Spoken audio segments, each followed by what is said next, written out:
live your life. You only get one shot at this. Don't regret anything. But if you don't go for it, whatever you want in life, you will regret it later. Hello, sunshine. Welcome to Ignite Your Passion with me, Bonnie Lang. Listen to former Dallas Cowboys quarterback Quincy Carter as he talks about the sport and how he's helping others beat addiction. Well, hello, Quincy Carter. It is such a pleasure to get to see you again. How are you? I'm great. I'm great. How you doing? Fantastic. It was wonderful seeing you. Well, time flies. That was actually, I guess, July 4th weekend uh, Yep. at my show. We had seen each other before, but it was nice to finally get to say hello and connect with you and for you to share your story here today. So thank you so much. Yes. Oh, you're welcome. Thanks for having me too. So tell us first off where you're from and where you live now. I was born in Bloomington, Illinois, but I like to say I was born in Chicago because right out the hospital, I went to Chicago. My mom grew up in Chicago Heights, and my dad grew up on the west side of Chicago. But I moved to Georgia when I was 3 years old, so I'm really at heart a Georgia boy. But I reside in Austin, Texas now. Oh, awesome. Awesome. Yeah, that's how I got to see you. So you played football and baseball in college. How did that transition happen? Because then I see you went back to football. Yeah. Um, at an early age, baseball was my first love. So I started playing baseball first. Then I started playing a lot of travel ball up north in Georgia, in the Cobb area, where I played for a real good travel ball team. And so my skill sets in baseball continued to develop, and football came on a little late. I started about 10, but I didn't start playing quarterback until about the eighth grade. So I was blessed enough to get drafted in baseball right out of high school in the second round by the Chicago Cubs. And the money was too good to pass on. And then I knew too, the other factor is that I knew that playing baseball and football at well, actually, I signed with Georgia Tech at first, but doing both of them would be hard, and so I wanted to just give baseball a try first. So I went all baseball first. Then after a couple years of really missing football, I came back to the University of Georgia to play football. So what was it like playing college football at Georgia and then going to the pros for the Dallas Cowboys and the New York Jets? Oh, I loved it. I loved every minute of it. I'm a Georgia boy to the heart. Um, Actually, I really didn't give the University of Georgia much a chance coming out of high school because, excuse me, because they were coming on pro. I mean, they were getting ready to be on probation, and I wanted to go to bowl games. But by the time I got ready to come back, that probation had been lifted. But I really love my time at Georgia. Really love playing in front of the whole state of Georgia down at the University of Georgia. All my family were able to come see every home game. Uh, and then getting the blessings of, getting drafted by America's team was a dream come true. Yes. Oh my gosh. So what do you remember what was it like when you first found out that you were going to be playing for the Dallas Cowboys? Well, it was a little spoiled. The news was because I found out that I'll be drafted by them a couple days before the draft. It was just a matter of where they were going to draft me and the draft order. We had the second pick, I think, in the second round, but a lot of guys wasn't picking quarterbacks, and so we were able to maneuver and keep moving down to get draft picks, and that's what we did. And then they end up picking me the 53rd pick of the NFL draft. But to be honest with you, I knew a few days before the draft. But even knowing like those 2 days that you had to keep it quiet, Yeah, what I was did. that? It was a lot of bottle up energy. Uh, but then it was a lot of anxiety. Also, like, is it really gonna happen? Your agent tells you one thing, Yeah. um, but it's like, well, is that really true? To get my name called, uh, my whole family went crazy. I remember we got the call from Jerry Jones, and I had about 30 or 40 people over. And then my mom's trying to tell everybody to hush. She's going crazy. Yeah, and then Jerry gave me the news, and then after that, the whole house just went crazy. Yeah, I can see your mom saying, "Y'all hush, y'all hush." She is yeah, so adorable. I got to meet her too. yeah. Her That's right. Yeah, that's husband. right. I forgot about that. Yeah, we were talking about beignets, our favorite food. Uh-huh. Yeah. Oh, that's incredible, incredible. And then so as a pro football player, how did your life change? Did it change immediately? It did. It changed how people viewed me. Um, it changed how I was accepted by my friends. I just wasn't, Quincy, who they grew up with anymore. It was, I was quote this mega star to them in their eyes, but to me, it was just my life enjoying it with them, and just knowing I was blessed. But then, hey, it's a lot of work that's got to get put in for me to keep this job. But it changed, but for the better. And then some things I could have done without. Yeah. So what inspired your whole passion for football? Man, I would say, one, growing up in the neighborhood I grew up in, it was a little rough. Um, and I had a lot of athletes around me who could really play sports, baseball, football, and basketball. So the guys that I competed against, whether it was Gresham Park when I was a young kid, up until high school. I played in high school. I played with a couple Olympians. I played with a lot of Division One scholarship football players. We were very rich in our tradition in football. I had great coaches around me who pushed me, and then I had the innate ability to love the game and to want to get better and to want to work hard and win football games. So as a young kid, I would say my environment influenced me the most. And then just that love and passion just kept growing for the game. Yeah. But how long did you play? I played 4 years in the NFL. Then I played a couple years in arena football also. So what did you find most rewarding about it? Like when you were playing for the Cowboys, did you I mean, I bet were there parties, lots of parties and that kind of thing, or was it all just focused on, playing this game and winning? There were some good times, admittedly, but I was a different partier. Like I really like to do things at my home, which, ultimately got me caught up in my addiction too, to be honest with you. But I was a homebody. I'm an only child, so by nature, I'm a little independent. So growing up too was the same way. Uh, growing up in Decatur, it just wasn't all bad. But you had to know where you were going and what time it was at night when you were going out to places. So that kind of became my makeup as far as my having fun and party life. I wasn't the one who's going to do everything in front of your face.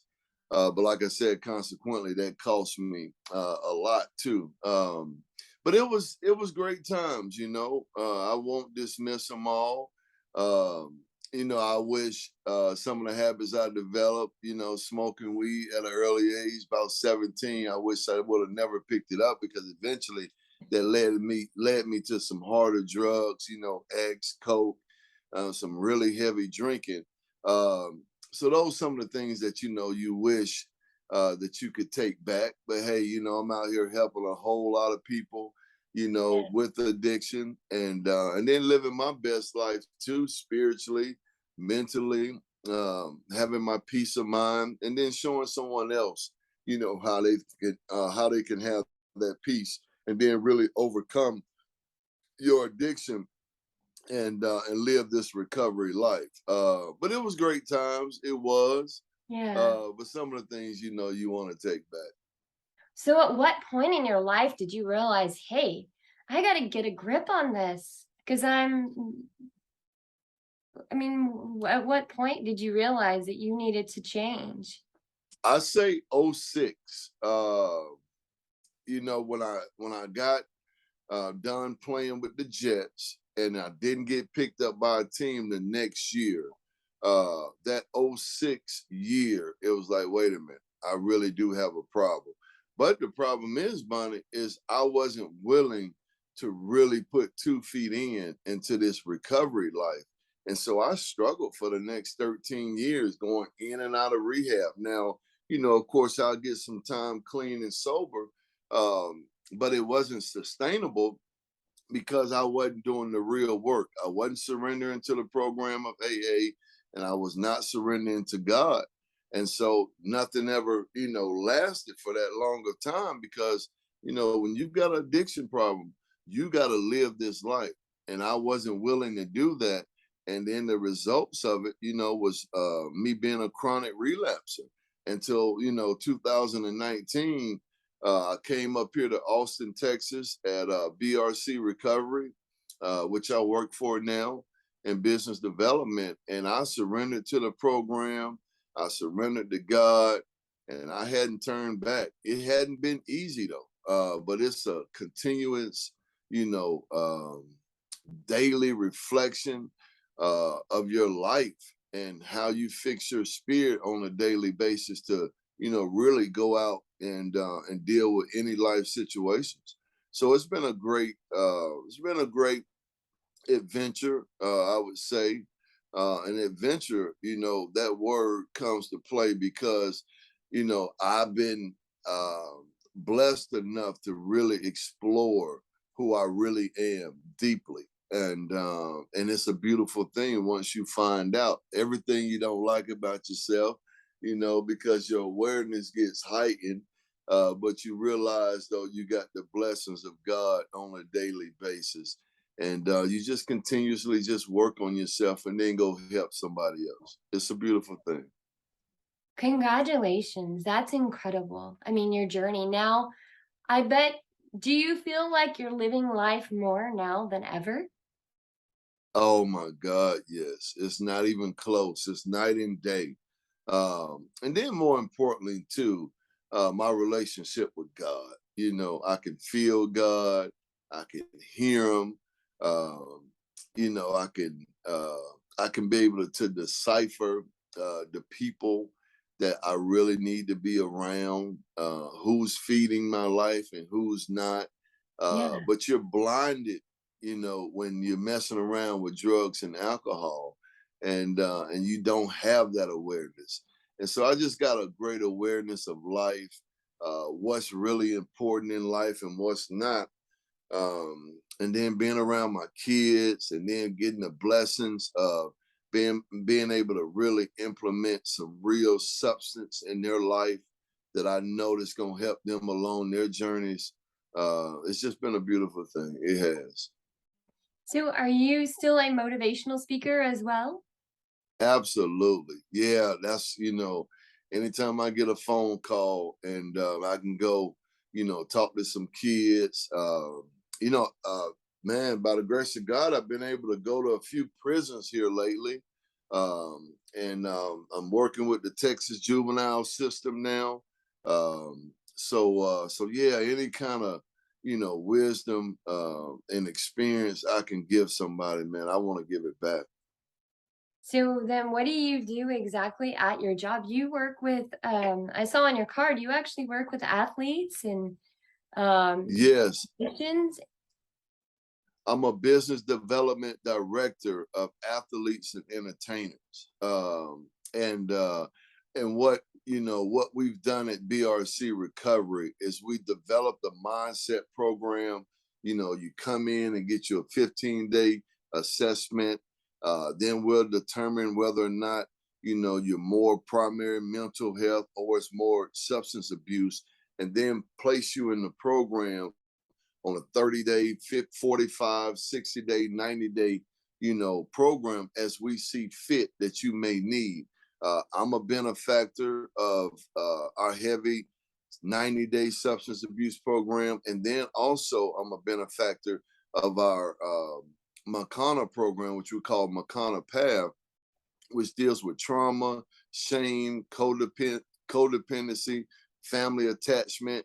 Then we were able to mix the both of them together and then add things like toxic masculinity, real talk. We got full-time trauma therapists. We have a rec program where they'll have a trainer. We got the nutritional aspect of it, where we'll have specific meals for these guys, whatever their diet is, and then really getting into the crevices of fixing their life. And we've been able to do that not only with myself, but a few other NFL players and then military guys too. So we want to be open arms. We're not trying to baby athletes and entertainers, but we do realize in military respected individuals and vets, but we do realize that that we have lived a different life. So we're not going to pamper you, but we understand our trauma and our shame, being out there to the forefront of the rest of the world.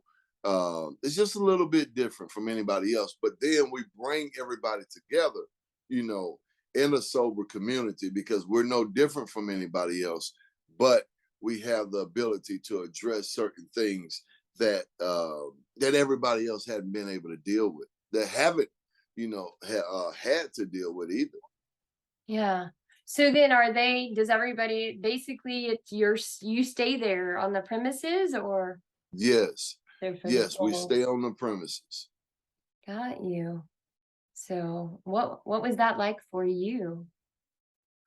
It was very enlightening.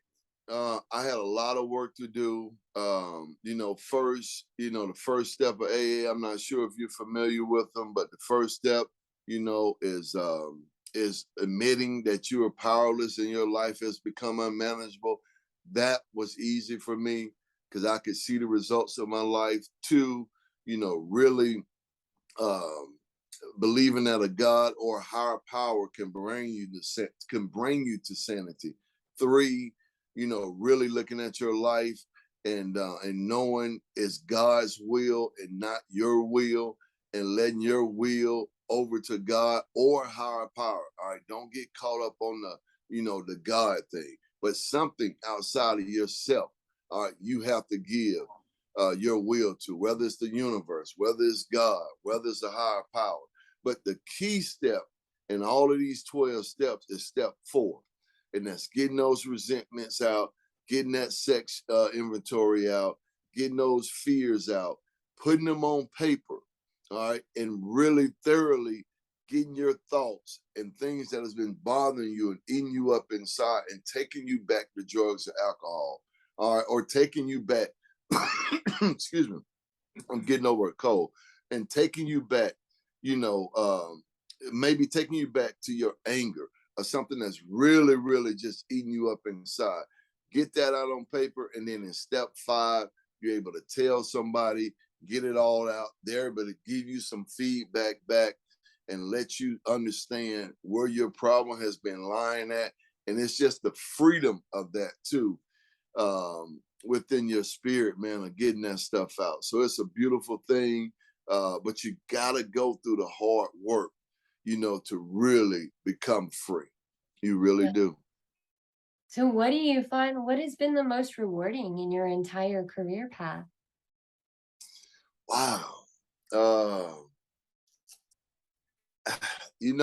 I've said this on a couple of occasions, um, and I know myself. I wouldn't keep saying it if I didn't mean it, but I would say my freedom in sobriety. I would say knowing who I really am, understanding why I do some of the things I do, and just having this peace and serenity.